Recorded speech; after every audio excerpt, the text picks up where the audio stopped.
đồng chế nữa phải chọn chế nắng khổng nữa nó xin một chọn chế đó chế nó kèm con chế nó phải để sao bột bể nữa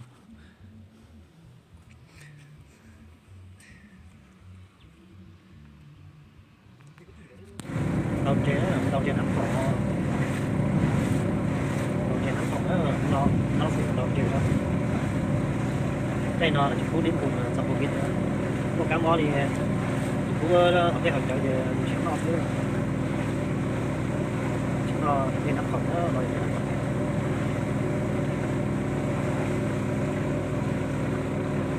rồi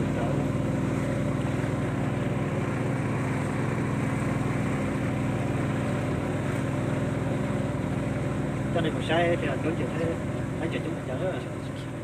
anh chuyện anh cái sai mà lên nó thằng lông đó mà rồi chán kìa giờ nóจะเขียดตาเนี่ย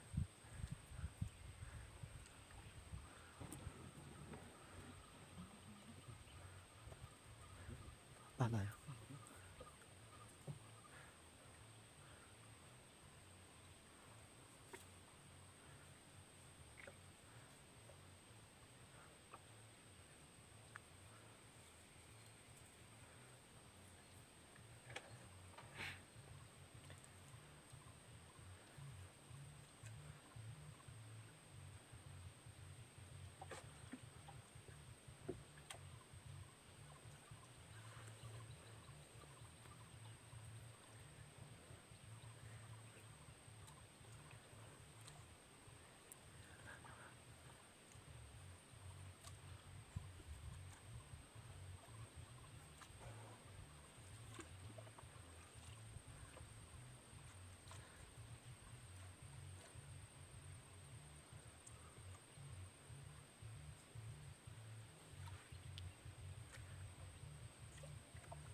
đồng chế đó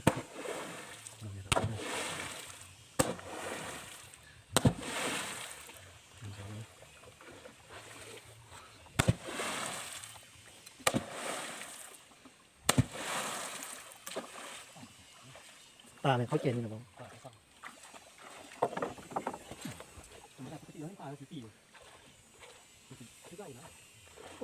họ tí sẵn đi phò à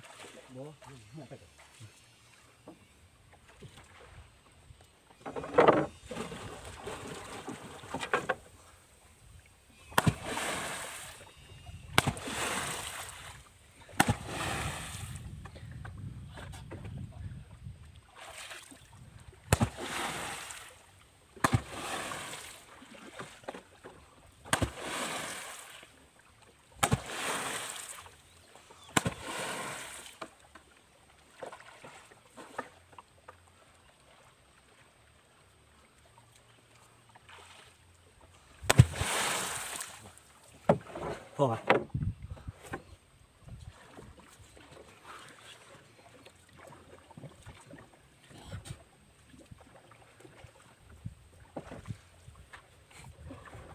ใช่มันจะจ้องจัง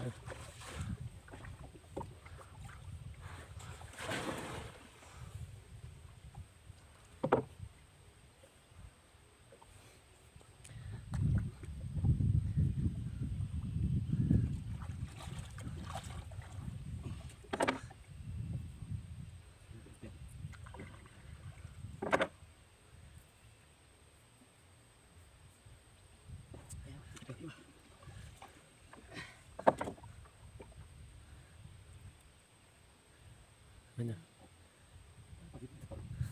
ทึกเปล่า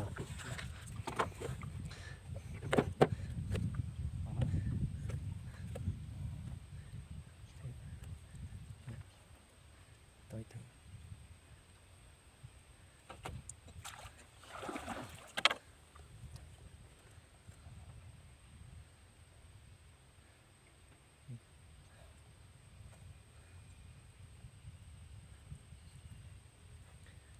ปลารุ่นนี้คือสิหลายหรอก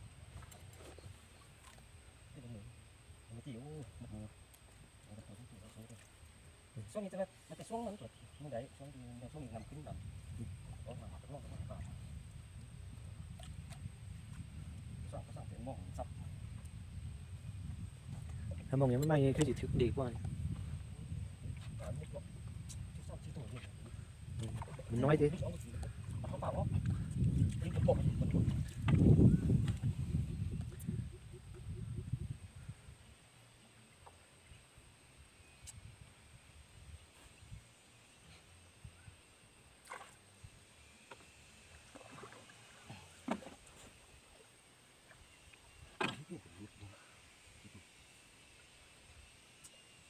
นี่มันเลิกแล้วมันปลาบินไม่ถึงนู้น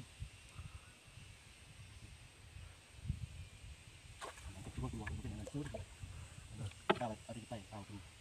เป็นซูด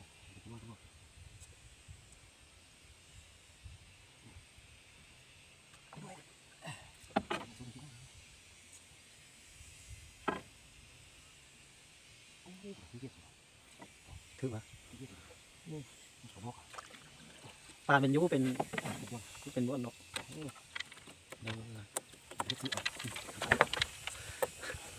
ได้3 ตัว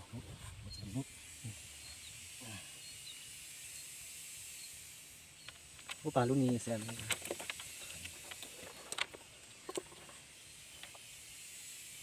ผมทำขึ้นมาแล้วเบียร์มันนกกินยังไงเราก็จะนกเบียร์มาดูนี่เพื่อกิน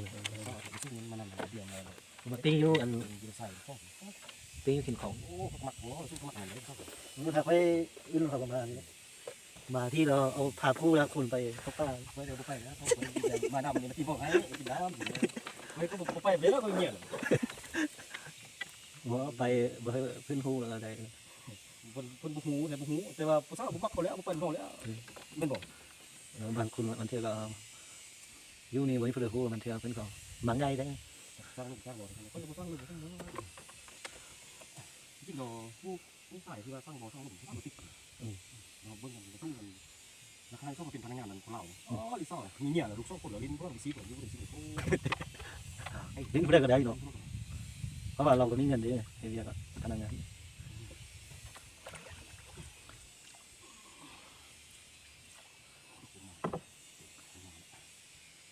เงินเดือนนะครับมันก็มุกการเลี้ยงเศร้าเลยจ้ะมาสังเกตดูว่าเราลุ่มว่าเราสู้ว่าเรากระหล่ำบางคนเลี้ยงเศร้านี่โอ้ไม่เงินบุษราเขาติดจ้ะมันสร้างบ่อสร้างเอาใจสร้างมันสร้างบ่อลิ้นเนี่ยถึกจากสามารถได้2 ตัวอีกแล้ว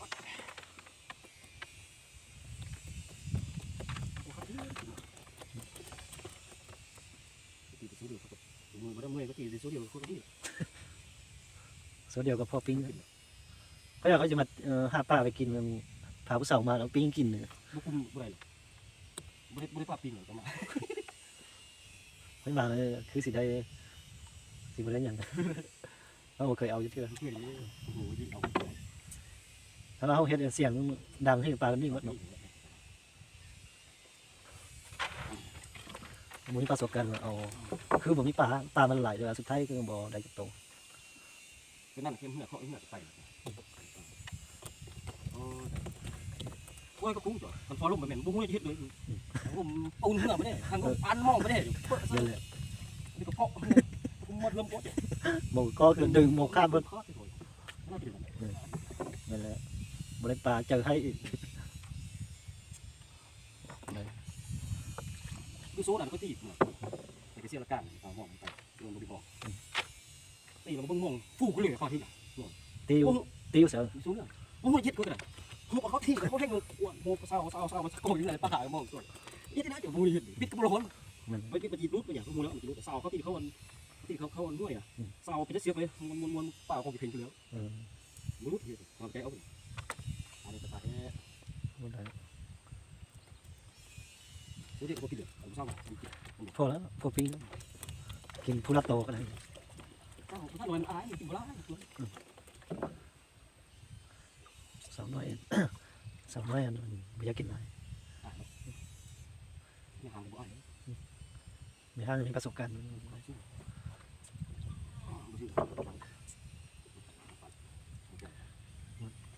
มันเป็นสู้แบบสิ่งที่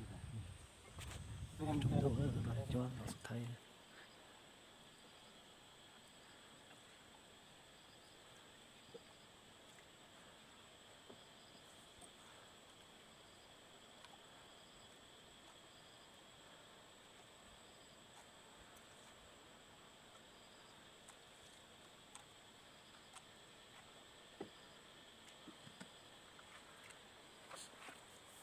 Salamatta dottai laita ci laita tau yo pecce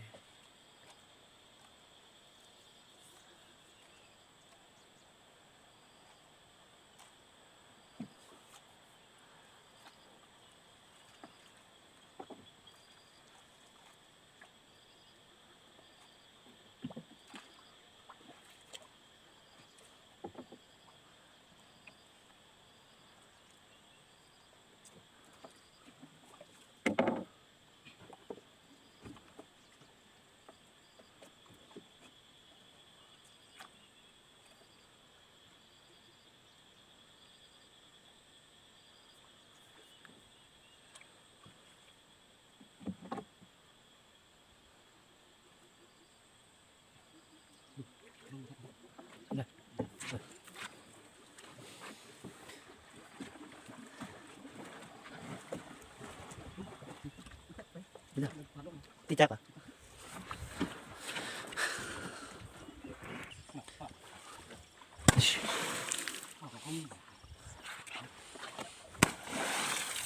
มันกังมือจะหย่ำ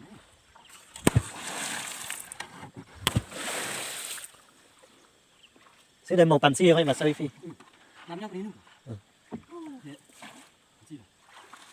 ในปากแค่เนาะปากแค่นี่ถึกบ่ ก็แค่ทำยังนึงเขา ในปากแค่นี่ก็บ่ยัดถึกบ่ นึกโอ้พี่โอ้สิ ปากแค่นี่มันถึกย่านนึงบ่ได้ปากแค่ แค่ไหนที่มองไปที่นั่นตั้งชิโร่อยู่มันทำมันเป็นที่ เขาอยากกินใส่ปากแค่ตะกี้ค่อยเอาอยู่นั่นอย่างนั้นได้ตัวนึงโหลไปป้อทูมันนี่ ช่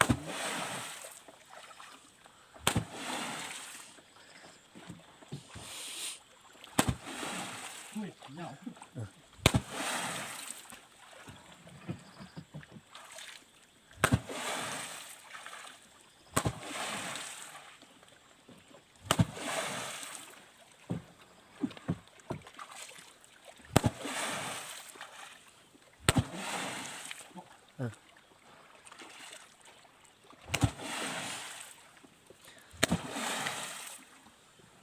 เพื่อบนเลือกว่ะ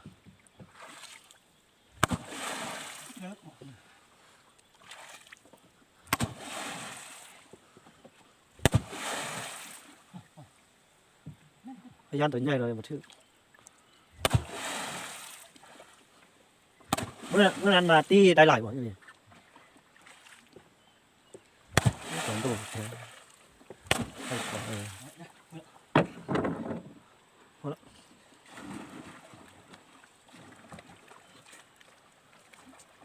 น้ำยังนี้นึงก่อนของเสีย สันนี้ปลาเยอะอย่างมันยังไม่ขึ้น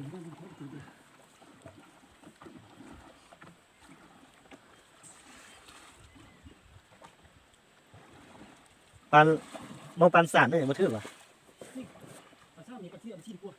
ปลาช่าเป็นมองกระหืน มองใหญ่คือกันเลย เป็นปลามองกระหืนมองไปยังเห็นปลาม องปานมองใหญ่สุดเป็นปานอย่างปานหนึ่งอ่ะปานสอง ไม่ใช่เป็นเอาไปชิมเลยนี่สิมองยังก็ต่างเลย ก็คือว่าปานหนึ่งเรามันใหญ่กว่าหมู่เลย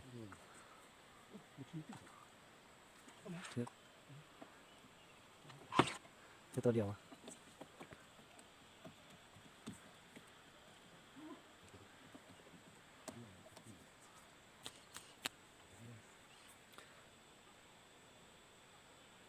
บ่มีป่านี่มีอยู่แต่ว่าป่าบ่เอาได้ไล่มาป่าอย่าง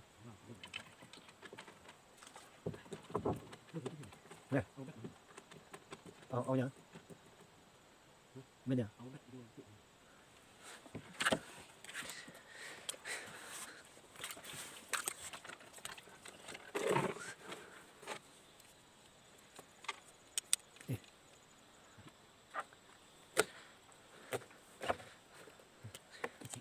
เอาอะไรจะสักมันก็เฮ้ยผ้าจะเห็ดสีน้ำเอามันก็อ่อนสักเนียนๆแล้วจะเด่นก่อน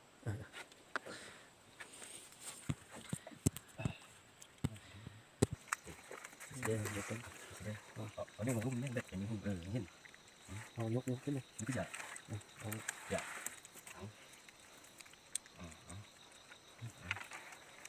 เราไปเนี่ย มาสิมันจะต้องตายไม่เนี่ยนะมันจะต้องตัวมันจะเนี่ยนะเจ๊มองตัวตาไอ้เดี๋ยวมันเป็นตัวเจ๊มันสินะ